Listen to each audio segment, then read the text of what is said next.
امرتا بندیال صاحب نے chief justice of Pakistan نے جسٹس مسرت ہلالی سے حلف لیا، اور اس سے پہلے chief justice Peshawar high court وہ خدمات انجام دے رہی تھیں۔ حلف برداری تقریب میں attorney general for Pakistan Mansoor Usman Awan, senior ججز اور وکلاء نے بھی شرکت کی۔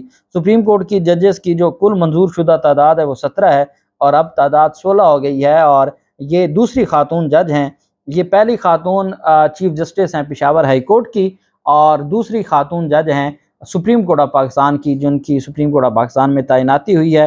اور ان کی تعیناتی سے متعلق میں یہ سمجھتا ہوں کہ ان کے جو فیصلے ہیں بطور جج پشاور ہائی کورٹ بہت تگڑے فیصلے ہیں، اور اب بھی جو اپنی ذمہ داریاں ہیں یہ انشاءاللہ بہتر انداز میں اور عوام کو ریلیف ملے گا، اور عوام کے جو کیسز ہیں، جو عام آدمی کے کیسز ہیں، ان میں ریلیف دیا جائے گا۔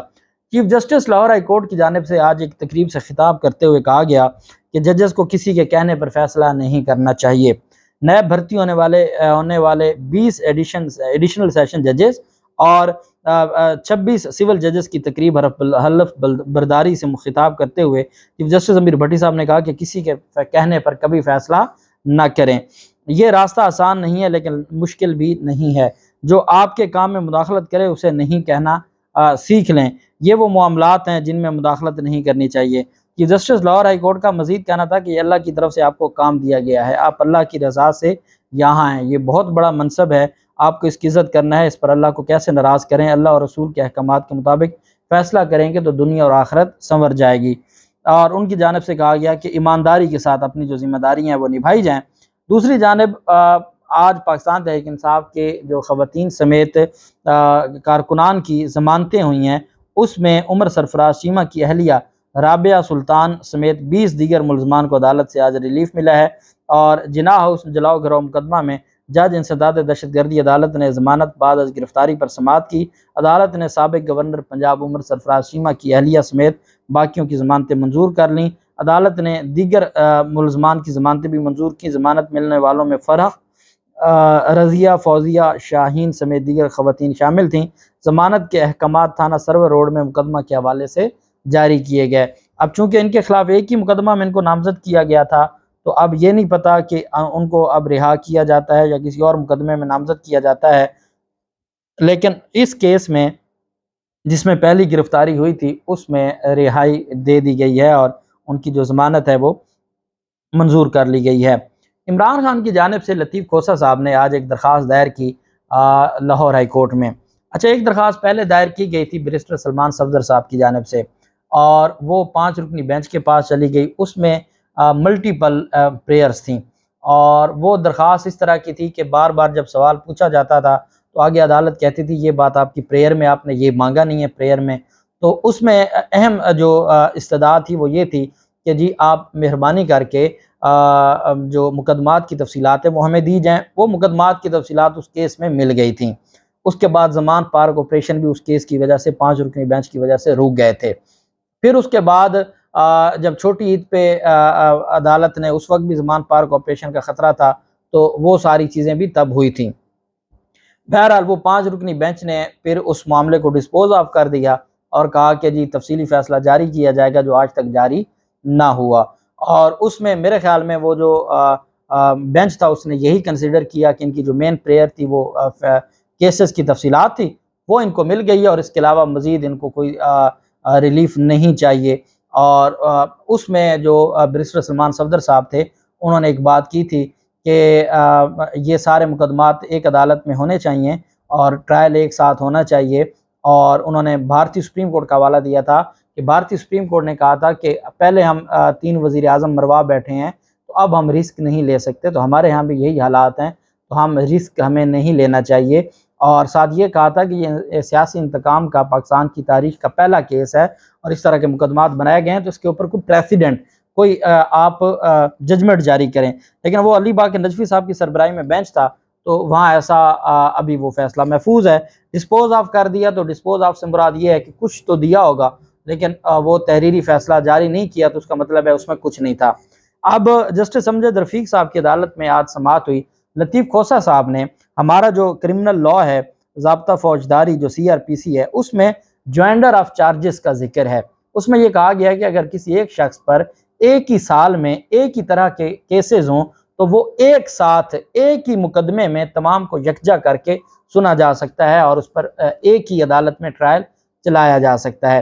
یہ ہمارے ہاں قانون نے گنجائش دی ہوئی ہے۔ عمران خان کے خلاف جو مقدمات ہیں، جو کہ زیادہ تر مقدمات دہشت گردی کے ہیں، اور پھر اس کے علاوہ جو مقدمات ہیں وہ اگر آپ ایک نہیں تو دو عدالتیں کر سکتے ہیں کہ عمران خان کے تمام مقدمات دو عدالتوں میں دو کیسز میں یکجا ہو جائیں۔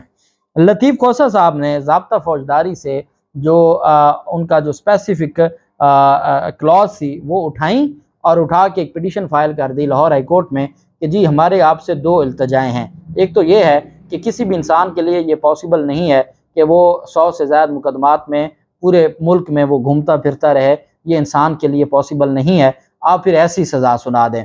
دوسری جو اہم اس میں بات کی گئی کہ تمام مقدمات کو یکجا کیا جائے، ایک ہی عدالت نامزد کی جائے جس عدالت میں یہ تمام کیسز چلیں، اور ساتھ ان کی جانب سے کہا گیا کہ ان تمام مقدمات میں جب تک اور باقی مقدمات کی تفصیل دی جائے اور تب تک تمام مقدمات میں کارروائی روکی جائے۔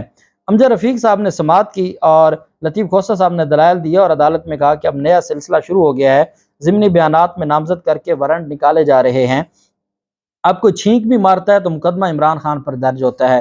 9 سے 12 مئی تک تو درخواست گزار حراست میں تھا، اس دوران کیسے اعانت جرم ہو سکتی ہے؟ فری اینڈ فیئر ٹرائل درخواست گزار کا بنیادی حق ہے جو آئین نے دیا ہے۔ کسی بھی ملزم کو ایک ہی جرم میں متعدد بار سزا نہیں دی جا سکتی، ڈبل پروسیکیوٹ نہیں کیا جا سکتا۔ ایک ہی نوعیت کے الزامات ہیں اور 100 مقدمات ہیں۔ 9 سے 12 مئی تک تو درخواست گزار حراست میں تھا، اس دوران کیسے وہ اعانت جرم کر سکتا ہے؟ امجد رفیق صاحب نے سرکاری وکیل سے مکالمہ کرتے ہوئے بہت خوبصورت سوال پوچھا۔ انہوں نے پوچھا کہ اگر آپ کی بات مان لیں کہ صرف 25 کیسز ہیں عمران خان پر، پورے پاکستان میں صرف 25 کیسز ہیں، اگر آپ کی سرکاری وکیل کو کہا آپ کی بات مان لیں تو یہ بتا دیں کہ اگر آپ پر 25 کیسز ہوں تو روز کبھی اسلام آباد، کبھی سندھ، کبھی لاہور پیش ہونا پڑے تو کیا آپ کے لیے یہ ممکن ہوگا؟ اگر 25 بھی ہوں، اس سے زیادہ نہ بھی ہوں، تو کیا ممکن ہے کہ آپ پیش ہو سکیں؟ عدالت نے کہا کہ یہ ممکن ہی نہیں ہے کہ کسی شخص کے لیے کہ وہ اتنے زیادہ کیسز میں ہر عدالت کے سامنے پیش ہو، کل کو آپ کی باری بھی آ سکتی ہے، پھر کیا کریں گے؟ سرکاری وکیل نے کہا کہ ہم نے 3.5 سال ظلم کا سامنا کیا، پوری قوم گواہ ہے۔ لطیف کھوسہ صاحب نے کہا ایک شخص کا نام بتا دیں جن کا کوئی 2-3 نیب کے مقدمات کے علاوہ کوئی 100 مقدمہ، یہ پاکستان کی تاریخ میں کسی کے خلاف نہیں ہوا کہ 100 مقدمے ہوئے ہوں، ان کے اوپر کون سا ظلم ہوا ہے؟ ان کو تو VVIP پروٹوکول ملتا تھا، ہمارے تو چکیوں میں پڑے ہیں۔ خیر، سرکاری وکیل کو جسٹس امجد رفیق صاحب نے سرکاری وکیل کو کہا کہ آپ سیاسی باتیں نہ کریں تو اچھا ہوگا، آپ تو سرکاری وکیل ہیں، آپ تو ریاست کے وکیل ہیں، آپ کے اوپر کون سا ظلم ہوا ہے؟ آپ کیوں فریق بن رہے ہیں؟ آپ تو نگران حکومت کے وکیل ہیں۔ تو خیر، وہ جج کو بھی تو پتہ تھا کہ یہ کون سی نگران حکومت ہے اور کس کی ہے۔